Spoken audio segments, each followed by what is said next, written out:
Bonjour à tous, bienvenue sur une nouvelle courte vidéo Running Knowledge, cinquième volet de notre série consacrée aux mouvements fondamentaux du combat au sol, jiu-jitsu brésilien, lutte à livre, catch wrestling, combat au sol pour le MMA. Aujourd'hui, nous allons nous intéresser à un mouvement fondamental qui est encore une fois, à mon sens, négligé de l'enseignement actuel. C'est le retour à genoux depuis la position allongée. Particulièrement le retour à genoux dans le cas qui nous intéresse aujourd'hui, en ciseaux. C'est une position qui est très versatile, qui peut être utilisée pour sortir d'un contrôle au sol, principalement un contrôle en 100 kg. Elle peut être utilisée pour récupérer la garde et elle peut être utilisée pour transitionner sur une attaque simple de jambe, un single leg. C'est une position qui est relativement simple et qui inclut des mouvements qu'on a vus précédemment. Donc je vous encourage à aller voir les vidéos précédentes si vous ne les avez pas vues encore. C'est une sorte de mélange de la sortie de hanche glissée et du pont de combat au sol qu'on a vu dans la première vidéo. Donc on va tout de suite rentrer dans le vif du sujet. Donc depuis une position allongée comme ceci, d'accord. Depuis cette position, je vais maintenir mon centre protégé et je vais ouvrir une jambe. Donc je vais montrer un petit angle dans cet angle-là. Je vais ouvrir ma jambe, là, là. Et je vais faire une sortie de hanche glissée, pas trop importante. Hop, une sortie de hanche glissée. Un détail important ici, c'est d'essayer de maintenir vos coudes proches de vos hanches. Ok, ça protège votre centre. Si vous tournez vos mains vers vous, ça va être plus facile.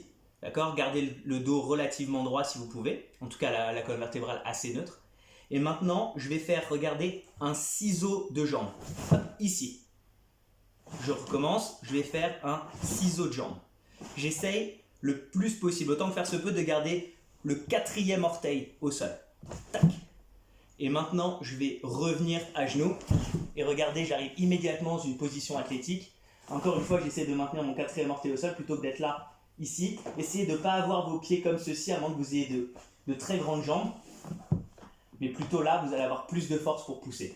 D'ici, je peux attaquer la jambe principale, la jambe secondaire. Il y a plein d'attaques en single leg que je peux faire. Donc je reviens. Maintenant, on va voir ça en imaginant une situation de combat.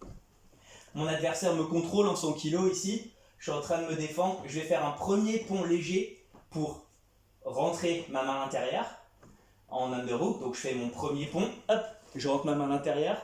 Un deuxième pont qui va me permettre d'un peu descendre et de mettre ma tête au niveau de son plexus. Hop, ici et de descendre. Et maintenant, regardez, je vais décaler, inverser, d'accord, décaler, inverser et revenir à quatre pattes. Là. Depuis cette position quadrupédique, on va pouvoir attaquer de plein de façons différentes. Ça va dépendre de votre style, de votre adversaire, des règles et de ce que vous cherchez à faire à un moment T dans le match. Donc on va recommencer encore une fois, un peu plus vite. On est ici, là. On va un premier pont pour rentrer l'underhook. Un deuxième pont pour descendre. On ouvre, on sort, on inverse, on revient à quatre pattes. Et là, on génère de la puissance, on peut avancer, on peut tirer. Ça va créer un effet d'aspiration très fort quand vous allez le faire.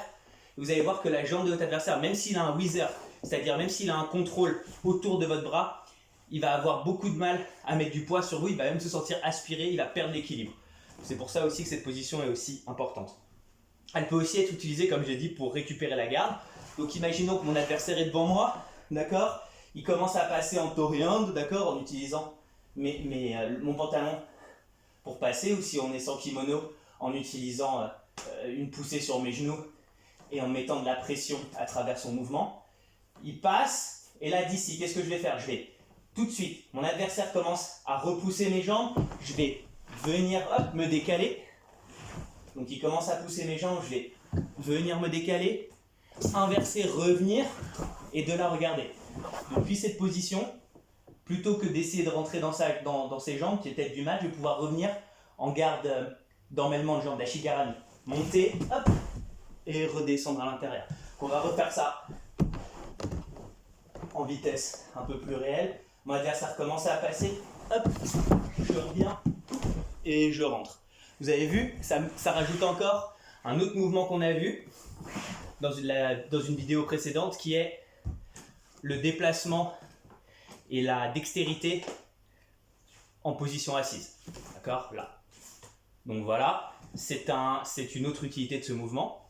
Je préconise de pratiquer beaucoup ce mouvement dans le vide parce qu'il permet une inversion totale de la dynamique de combat. Vous passez d'en dessous à au-dessus ou alors d'en dessous en étant vulnérable et en train d'être attaqué à un véritable contre qui va se concentrer sur qui va prendre la forme d'un contrôle interne des jambes de l'adversaire qui est ce dont il a besoin pour passer en agilité.